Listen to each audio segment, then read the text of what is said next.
My youth said that people are always happy for you, but they're never happy for you doing better than them. That is such a contradiction to the concept of Saubona. And I think that our learning in terms of relationships in our community has to be a focus. You know, we say a lot of things like community, unity, let's work together, let's build on Black business. But there's a function for these things are the steps to do a thing. But the objective is what? The objective is to have better relationships. The objective is to build stronger communities by doing what? By buying Black, by having better relationships, by communicating better, by sharing better, by having integrity, by following through on our word, by contributing to one another. I seed into you, you seed into me. You know, and I've had conversations over the years, and I've been in this discovery phase of just I'm working my own levels. You know, I have this muchness going on, you know, from, you know, one of my favorite things is Alice in Wonderland, because I make comparison quite often to my life experiences.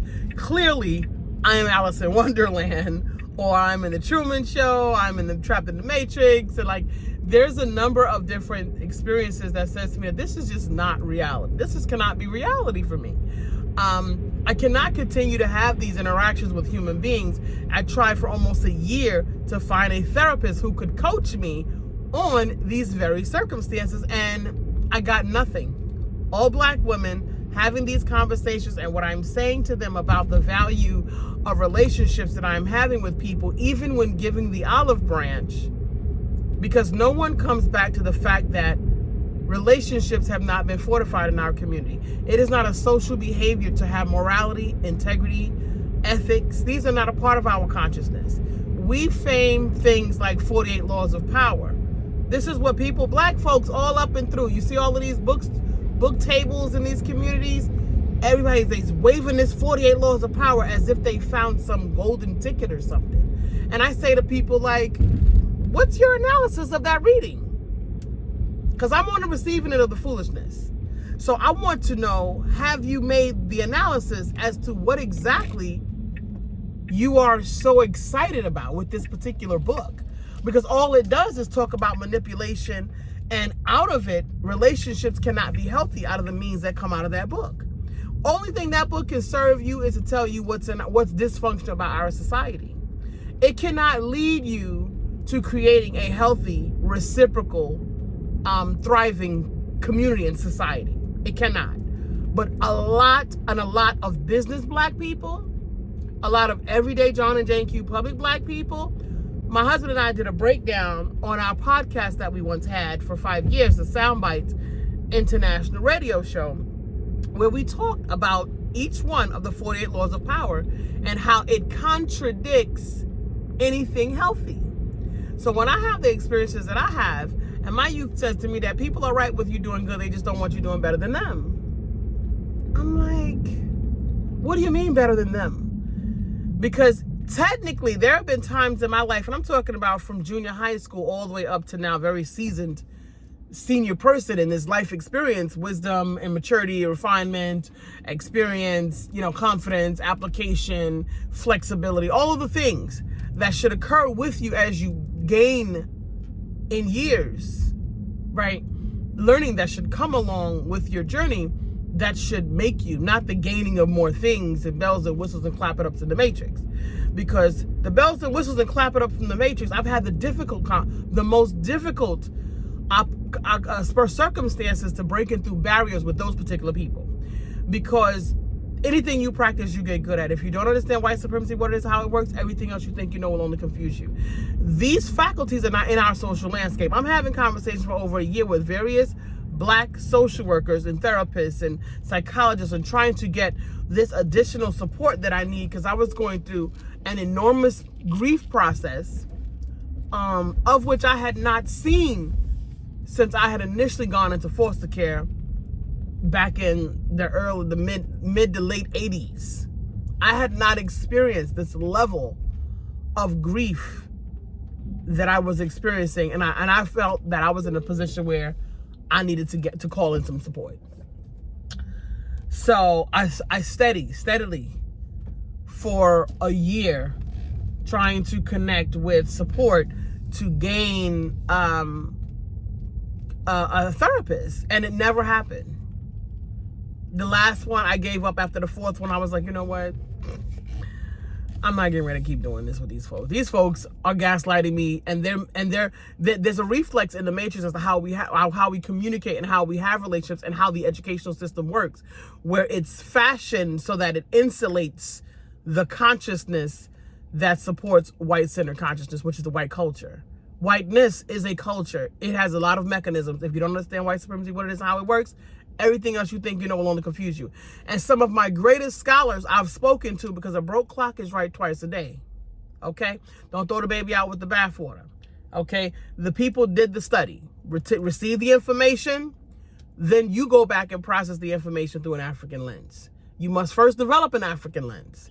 Most of us don't automatically have it, because the way we have been trained in this society, which is why we say decolonize your African mind, the way we have been trained within this society creates the residuals of dysfunction that insulates that white culture. And people having a white cultural experience, they don't understand that. And us as Black people, we haven't taken the opportunity to ensure that we specifically zero down on that particular faculty so that we can address the residual effects of that particular thing. We have not done that. So because we have not done that, we have these residual behaviors and actions and talking and speech and act and relation to the way we communicate. All the things, even when we're seating each other, we're not effectively seating each other. I don't want you to copy me. I am not so self-absorbed and vain that I want to see millions of mini-me's in the Nephra hive. I don't want to see that. What I need resources in people. This is why we want to have the strong relationship. This is why we want to have the strong community, because we're only as strong as our weakest link. If not for the grace of God goes I could be the weak link. I've made choices. People don't change, they choose. People choose to do the things that they do, because anything you've practiced, you will effectively become good at it. Whether it's a good thing or a bad thing. The longer you practice it, the better you will become at it. That's negative self-talk. That's poor communication. That's having insecurity. That is insulating white consciousness and the Black, blonde, white supremacists, right? We thought Dave Chappelle was making jokes when he made that skit. It was, when I'm in Alice in Wonderland, when I'm deep in the Matrix and the Truman Show, listen to me tell you how submersed I have had conversations with people, and I'm literally talking plain common sense, and they're coming at me, and I'm like, I've had people tell me, why am I saying the same thing 3 or 4 times? As an academic, and I teach communications, and one of those classes are Intro to Calm, people only hear 30% of what you say, so you got to repeat yourself to go back around. And now the way we process information in our social landscape, because I've had to adjust to our society, I've adjusted to our society, and I have these functions in the way that I teach in the various intelligences in the same experience. This is why I know what you get from me. You don't have to say it. And the fact that you don't say it demonstrates your lack of maturity, because you should be in Thanksgiving. You should be appreciative. You should be showing gratitude. You should be showing unity, community, and transparency and integrity by being forthcoming with the blessing that you receive. But everybody, every time, treat me like I'm grandma. Like they got busted doing something, now they shame. Everybody, including my son. Including family members, friends, people I've known for 25 years. They get around me and they realize that they've taken, or that they've been fed, or they've been seated in some way when I was giving it intentionally. When I'm intentional about the things that I'm doing. The faculties that I have, I intentionally built them into myself. They didn't happen by accident. This is why all the people with all the bells and whistles, clapping upsons and ribbons and whatnot from the Matrix, they don't have that faculty. They don't. They walk into me like the mall, and they take a few things and they put it on, they touch themselves up a little bit, and they march off, and they get shady and they get ghosted and all this. This is why this behavior occurs. Because I know what I put in there. There's a function for these things. I'm speaking to these Africans, and I'm speaking to humanity in general, and I'm working through the various functions and faculties of our intelligences, and it happens in the administration of my whatever I'm preceding you. Whatever happens in that communication, whatever relationship, whatever information is being exchanged in that moment is occurring through these various functions. And you saying that I'm saying it more than once, I'm saying it more than once because you didn't hear me the first time. I'm saying it more than once because I'm saying it a different way this time. I'm emoting with this information differently than I did the first time. I'm emoting. I'm putting a frequency into this that I'm offering or that I'm giving, whether it is through, I'm never having fights. That's not happening. But whether it's a debate, a disagreement, a difference of opinion, I'm imparting knowledge, I'm giving instruction, I am building a relationship, I'm building a network, I'm building a community. Wherever the function occurs where relationship is occurring and there is an exchange and communication and information is happening, not speaking. Because communication is not talking, because that's what everyone says. Communication is not talking. Communication is about the message and the medium by which the message is being sent. It is about what is obstructing effective communication from occurring. It is about who is interpreting and what they are interpreting, which is why I then have to go back around, drill it down, go over it again, rework it, reword it, re-energize it, re-emote it to the person 1, 2, 3, 4 times. And this is what happens in my communication. And I'm talking to these therapists and they're giving me like, so someone who I have my own set of circumstances that I have dealt with and lived with and thrived through and built through. And somehow they always think I have extra space for foolishness. Somehow people just they've made me, like Sister Citizen, read the book Sister Citizen. There's a archetypical black woman personality in there that she calls Mamie. You know, it's like the big mama. It's like Big Mama is not in a relationship, as if Big Mama don't need nourishment. Big Mama is not being taken care of. You guys are not supporting and loving on Big Mama. Y'all just come take. Pick fruit from the tree, pick fruit from the tree. Don't give no nourishment. My grandmother passed away in her house alone, dried up in geriatric depression. After all of the people that she seeded into, all the giving that she gave to, all the nourishment that she did, and she had little of their 2 brown pennies to rub together. And she built through 13 grandkids, 3 of her own children, and she seeded a whole community of people. And she passed alone, depressed, and in sadness in her house by herself.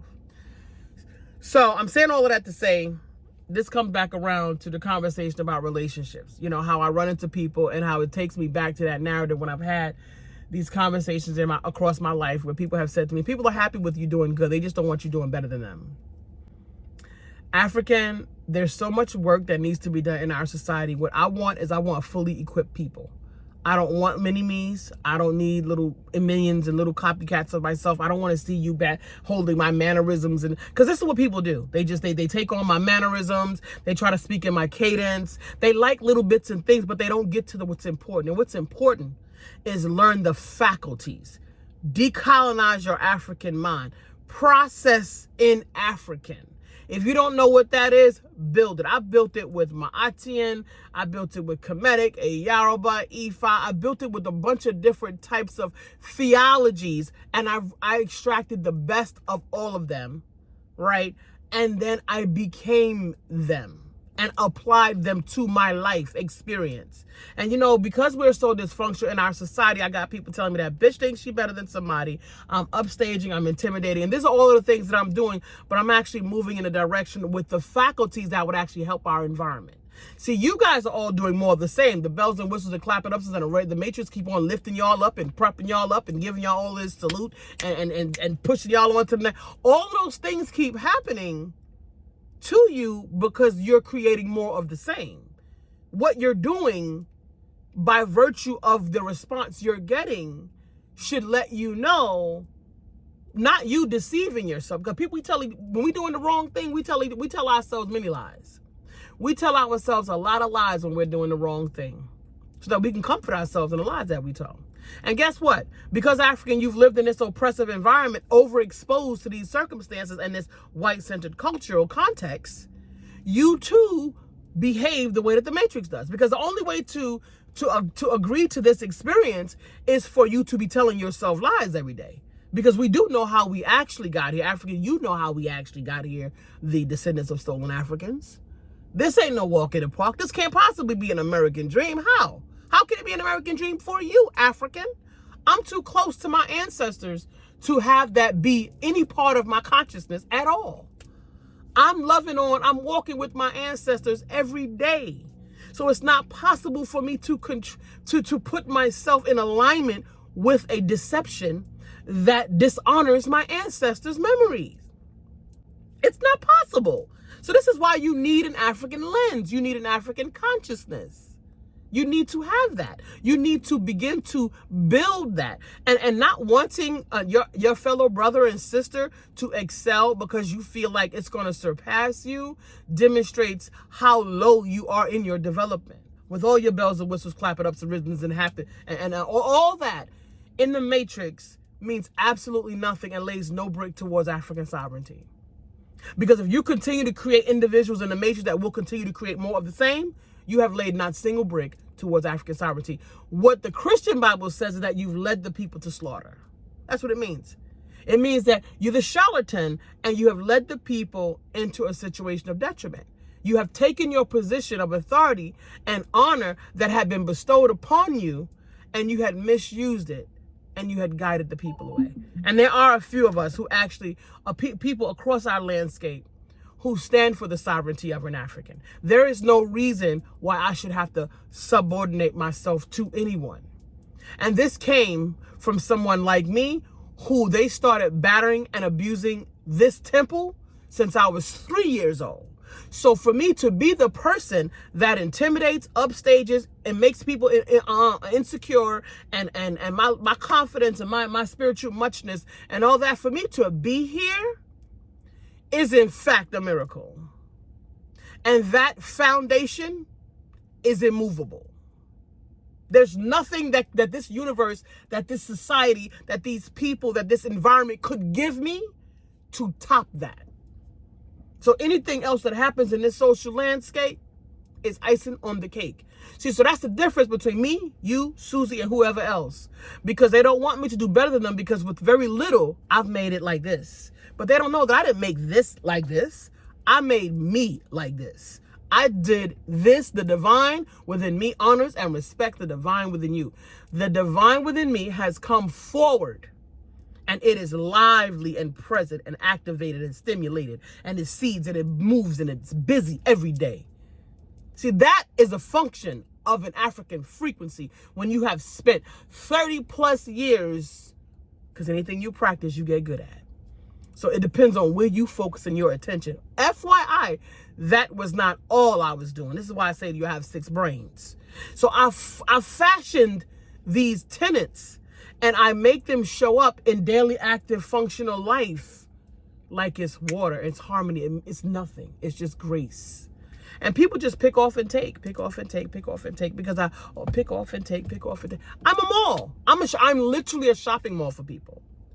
And excuse me, and I have to go back and double down on the relationship piece because I've gotten to the point where who can counsel me?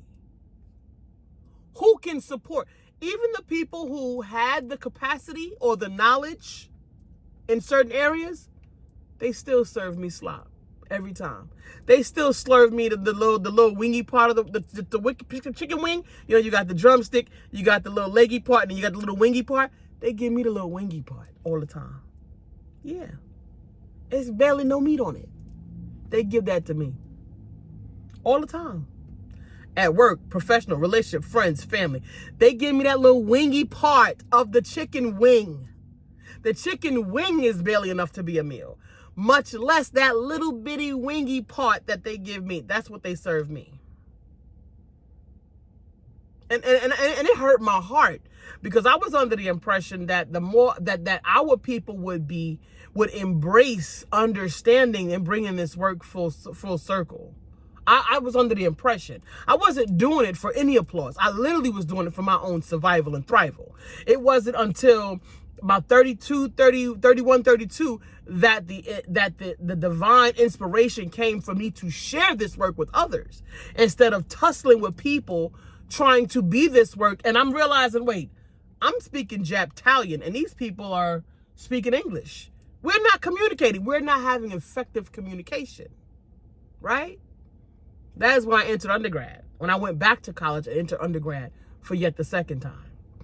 Okay, so it was at that moment that I then begun to build towards how to fashion these small pieces in ways that can be palatable for people to ingest in ways that they could apply without having to do the 35 years of toiling that I did. You could take benefit from my lived experience and how I applied the work and what outcomes I got. But when you're processing what I'm saying through a distorted lens, I've heard everything but feedback that demonstrates comprehension.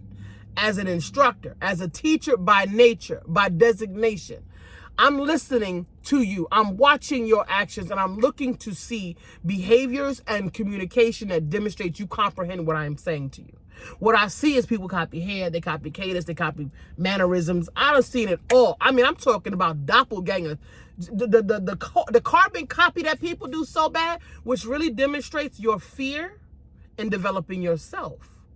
See, I never try to be like anybody, which is why I am specifically unique, which is why when I go into places, people see me no matter what I'm doing or what I'm wearing. You're not going to find me no Balenciaga. You're not going to find me no Gucci, no Louis V. You're not going to find any of that foolishness on me at all, at no time ever, period. But I am the shining star when I walk into every place I go. And what is it? What is it?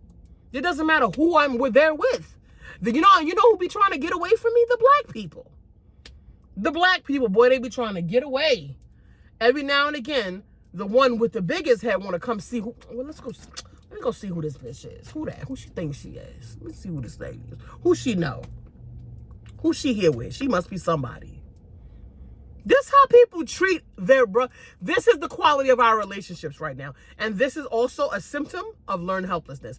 Because we have accepted that we can't possibly be good, there must be some shtick, because everybody has a shtick, right? I told you 100% of the time, 99.99999% of the time, people don't come through. They don't show up. Their rhetoric and their actions never match. They are on camera, and off camera, they smoking and they doing all the immoral things, all the degeneracies, all the low down dirty things, all of the sneaky behind the scenes things. That's what's happening when there's no cameras, when there's no one watching. When there's no one watching, people mistreat me. And I've been talking about these things. I've been trying to be, I've been dealing with them from a hopeful and perspective. Say, you know what? If I provide the support, maybe people can be different. But I'm learning that people actually don't want to be different. We watched the Gladiator movie. Denzel Washington said, a slave only wants to have a slave of his own. That is not healing. That is not sovereignty. That is not correction. You know what that is? More of the same. That is a better seat in the master's house. That's what that equates to. So if in fact that's where we're headed, then what is a sum total? Then there obviously is no hope. Is there? I'm just saying, is there? Like, is that realistic? I'm a realist. I don't deal in fiction. Now, my Buddhist journey says everyone has Buddha nature within them. They just have to unlock it. They have to access it and activate it. Because people don't change, they choose. So what are you choosing? This is what I chose. This is what I chose. And because I chose it, I've literally been punished my entire life because of it. I've been different. I've been picked on. I've been ostracized. I've been cold-shouldered. Let's make it clear. I'm telling you, and I'm coming through, and I'm giving you all the joy and all the energy. But let me let you know what I've dealt with while you were seeing all that. You were seeing all that because I wasn't engaging in that. But that was definitely happening. Family. I worked on a job where I worked with 5 black social working women that all of them I supported in projects that they had to do because they knew that I was a teacher at the college. And they were all developing professionals, all under 35, all women of color, all African women from the diaspora, 2 Black American, 1 Caribbean, 2 Caribbean, sorority, fraternity, sorority, what affiliations, all of these things, Christian, church, and crosses, all the things, right? And then there was one who was the director's pet, who used to go out and get the nuts and bring it back to her, so she could go to the main office and tell them how great her program is doing. Mind you, this woman literally probably should have been hospitalized. The level of breakdown, screaming at abusive language, screaming and berating other staff members, her colleagues and co-workers on a consistent basis. 6 weeks after I got there, this happened. I shared an office with this woman. I went and told the director, I said, whoa, wait a minute. Now, I deal with underserved communities, and I'm consistently in experiences where this kind of behavior could arrive, but it never happens in my house because I don't invite that kind of behavior ever from anyone. I do not accept disrespect at no time. So people don't overtly come at me nasty. They shade, they side shirk, they're maliciously holding, they skin and grin all in my face, and they're doing trifling behind my back. They throwing sand on me, they messing with my applications, they throwing my paperwork in the garbage, they sharing my ideas across town, all over town. This is what they do to me because they can't be nasty to me in my face because you're gonna look crazy. It's like punching an infant in the face. People gonna look at you like, what are you doing? The purity in my energy does not allow it. Okay? But this young lady, because she is possessed clearly, walked through the office on a regular basis screaming and hollering at people. I went to this director and I said, Miss, I don't know what's going on with this young lady, but are you aware that this young lady behaves this way? Screaming at supervisors, colleagues, co-workers, and residents. Because we were now working at a family shelter, and I am the employment coordinator of this entire 132 family transitional shelter. And we share an office space. She's in the cubicle in the back.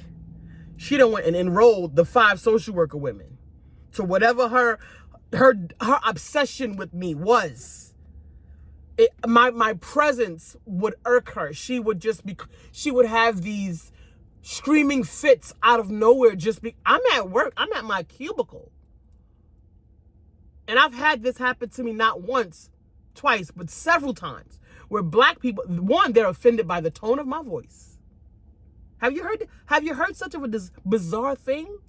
There are people who are agitated at the tone of my voice. I've been told this. They don't like the cadence that I speak with. Well, I'm old school, and I had phonics in school that gave you voice and diction, where you learn to pronunciate and enunciate. And I had public speaking class, of which I also teach a course on public speaking.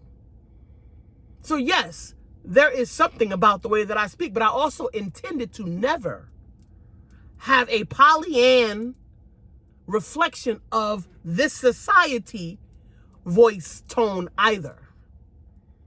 When you hear intelligence coming from me, you will definitely associate that with African.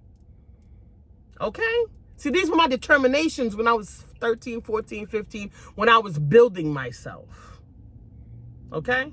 So what you see is a sum total carbon copy of the past 10 people you met because they didn't take the opportunity to build themselves. What they did was they just followed in a straight line. That's what they did. So here these 5 women, I've helped these 5 women with their work. And because of this behavior of this young lady, this director said, you know what, I'm going to move your office. Here, I'm going to put you in this office. So now I'm in the office with the social worker. I'm sharing a cubicle in the office where they are the care team. Mind you, I've been in long enough to have helped all of them with their PowerPoints. I did a collaboration with this one, and I did a healthy luncheon because her assignment was to do like meals and food things, and her assignment was to do budgeting and support credit support with these residents. And I helped her do a PowerPoint and get her some resources because I'm student services. I was the director of student success, the dean of students at the College of New Rochelle, 2-3 campuses at one point, right? So I have these things. This work is it's on my fingertips. I have these networks, these community networks. I'm a very good resource, and I also have a very good retention for the things that are necessary for me to do an exceptional job and be in service to the people that I am in service to. I take pride in being able to contribute, to add value to the lives of those that I touch. So they come to me. What did I help the other one with? Financial, food, ADLs. What they're called, the your basic everyday behaviors, your showering, your time management, your keeping your hygiene up, taking your kids to school, your daily living, the things that you do in a daily life that some people have difficulty when they're in depression and when they're in the shelters and things like that. So she needed them because their complaints were that the residents stank. And because the residents didn't smell bad, they sprayed Lysol in that office. Mind you, we're in an office with no windows, no moving air, and it's aluminum. It's like an aluminum vault. All of this gray brick and one metal door. And that's the door that takes you out. So they're spraying this Lysol, and I'm asthmatic.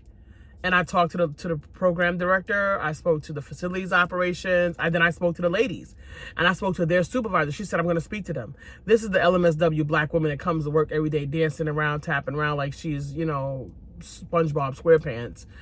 Probably got dressed in the dark. I'm just saying, this is so you can get an understanding of what I'm looking at, the visuals around it, right?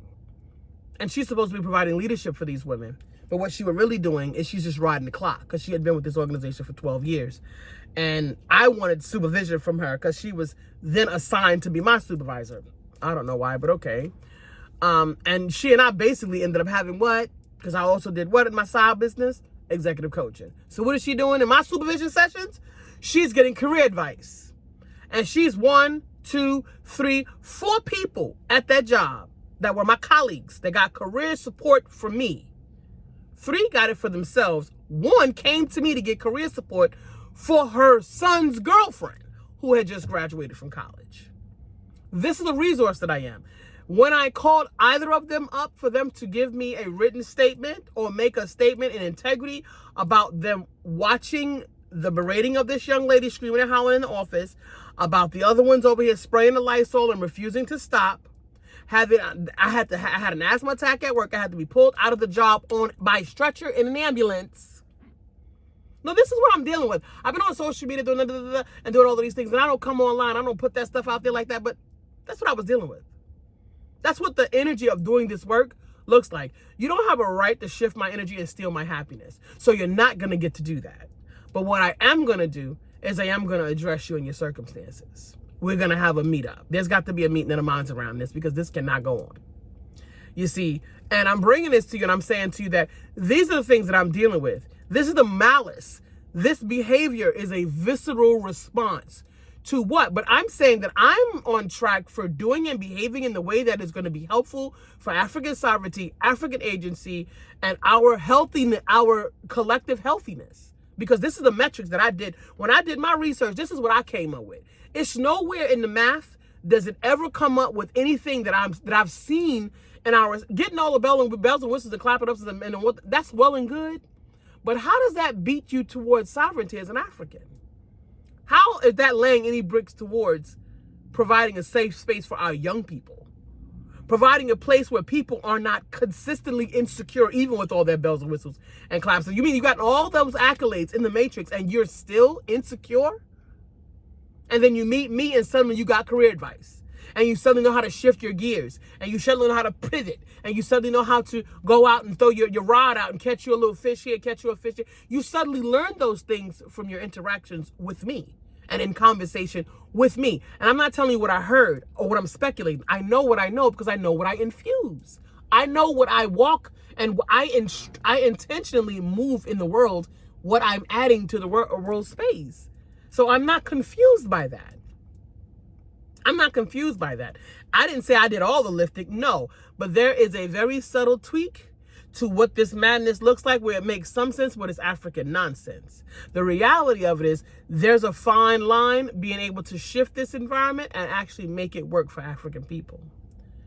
And not take in some of these bad behaviors, the immorality, the take it from each other, the competitiveness, the deception, the manipulations, the inauthenticity, all of those things have to go. You got all of those things from the matrix because the matrix doesn't exist without those factors. Well, happy slaves running around here, the children of descendants of stolen Africans out here having themselves a good party, good time. What part of the game is that? What part of the game is that? I'm not even going to go. I'm not going to give a trigger warning right now because right now I got a bunch of different things coming to my mind that I should be spinning out in honor of our ancestors. All of the traumas that they've experienced, all of the hardships and all of the trauma, the emotional torture that they lived from the day they were born to the day they left the earth at the hands of another person. Here it goes. Ida B. Wells' Red Diary. Slave narratives. Here it goes. Here it goes. Here it goes. I'm just saying. That's not a part of this conversation right now. I don't want the conversation. I don't want the video to get suppressed. But we're going to honor our ancestors. Ashe. But know this. Just know this. Know that how did we come up with this? How did our brightest minds feel like it made any sense for us to do that? Hold on a second. Let me put something to you. Because we want to look at the continuity of information in our culture. We are lacking in a continuity of information in our community and in our culture. And because we're missing those functions, there's a gap. And this is called cultural tourism. And this is by Asa Hilliard, Dr. Asa Hilliard. This is the African Power, okay? You need to get this if you don't have this. This is one of my main go-tos when we start talking about drilling down on specifically, what is a dysfunction? Here it goes. Cultural terrorism. The goal of European hegemony has been to harness, label, degrade, and appropriate African power, to steal African power. While African culture has been stolen, Europeans have forced and infused a generally unhealthy culture upon Africans. They were infusing it, but they're not infusing it anymore, because right now, what I'm saying is I'm getting a visceral response from not living in that function, from not being on that frequency. It's upsetting other people's energies. Hold on. As Africans have adopted this alien culture, it has had negative consequences for our mental power, cultural power, physical power, and the natural resources in the lands of our ancestors. In order to survive and keep a minority of people on the planet living a wealthy life, Europeans determined that Africans and the threat of the African power had to be neutralized at all costs. Cultural terrorism was and is exercised to create disorder, confusion, dependency among Africans. No matter where you live in the world, you cannot escape the history and legacy of the oppression of Africans. The patterns of oppression are seen in every facet of our society. Oppression and its consequences are, in part, the result of our ignorance of the power of African socialization traditions. Asa Hilliard, Dr. Asa Hilliard. Make sure you get the book, African Powers, Affirming African Indigenous Socialization in the Face of Cultural Wars. This is the other one that I always pull to. African-centered consciousness versus the New World Order, Garveyism in the Age of Globalism. This, Baba Amos Wilson. Ashe. Our lack of understanding of why it was necessary for us to have African socialization. That's part of our fault, because people don't change, they choose. So listen, African, I want to need you to get down to understanding the relationships and mending the relationships, and the healing is the reason. That's the purpose. It's not because, it's a cool thing to say. Buy black. Yeah, we want to buy black. We want to buy black, but guess what we want to do with buy black? We need these businesses to scale. We need you to scale, and we need you to sustain. We don't need you to sell your business in 10 years or pieces of it. We need you to sustain or maintain control, and also employ and teach and funnel that money into your communities so that they functionally work. Don't keep our children occupied. What we've been doing, what the clapping ups and bells and whistles have literally been doing with our community, because having these conversations with our young people, no one understands what I'm saying. Why is that? Let me look at this book. Let me tell you when this book was published. Hold on a second. This book was published in 2002, the first copy of it. This book right here was published in, hold on, family. This book was published in 1999. 2002. So, and that's just those two particular books. There's a ton of other books that came from 1960s, 67, and I can't even think. There's so many. Oh my gosh. Text that we have from our elders where they gave us direction. But I think ego got involved with a lot of the leadership that came up. And everybody wanted to be chosen. Everybody wanted to be picked. Everybody wanted to be exalted. Everybody's trying to make a name and be legacy. For what? You know how many of our ancestors nobody ever knew? There's many of our ancestors that came and went. Nobody will ever call their names again, because there's nobody alive to remember them. But they made an impact. We are still here because of them. Be impactful. The impact is what's important. There's a short-term maintenance conversation within the matrix, and then there's a long-term strategy to moving forward, African. We're not getting there. I'm not gonna BS you at all. We're not on track for the good stuff. A few of us are getting a few clapping ups and ribbons in the matrix, But that's not sovereignty towards African people. We only as strong as our weakest link. We need critical mass, African. And we need to we're going to decolonize our African minds and get back to integrity. It's no reason why anyone in the world, something is wrong. You are rotten in your soul to mistreat a person like me. Not because I've been through hell and back, but because I give from an open heart and a true sense of compassion. So for you to be able to mistreat a person like me, and there are many people lined up who can stand in line and take their stripes for that. Many of them. It is tragic. That is what really shook me. It really hurt me. I really had to seek therapy. Because, whoa, if this is our best and brightest and this is how we behave, we in trouble. Because the rest of the young people, they don't know anything. A lot of these elders, they know how to put a round peg into a round hole, and that's about it for them. Family, I can go on and on for days. But I just want to come in and drop that one and you share that story. Thank you for hearing it. Thank you for receiving from me. It always matters. I'm yet living this work and I teach this work. There are functions and faculties, many of them that we need to instill into our behaviors and into our minds and into our repetitive behavior. Anything you practice, you get good at. Practice good behavior, you will become good at being good. I am exceptional at being good, so much so that shady people are annoyed by my presence. Gotta laugh to keep from grandma, like crying, like grandma say. Peace, power, and blessings, African. I see you. Sawubona. And namaste, the divine in me honors and respects the divine in you. We here always stand for the sending of the African soul and the opening of the African spirit. Peace, power, and blessings. Peace. See you next time. And please hit the subscribe button. If you're new here, I'm Nefra Tumaatira, your assistant and minister of learning and development.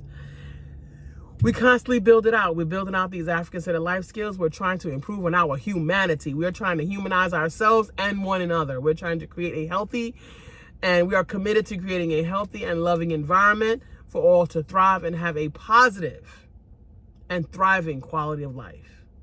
Come back, hit the subscribe bell, like, drop your comment, share the love, share your feedback, right? Share your feedback. How did the words, how did the energy, how did the experience, the story, how did it impact you? What realizations did you come to by listening to my story?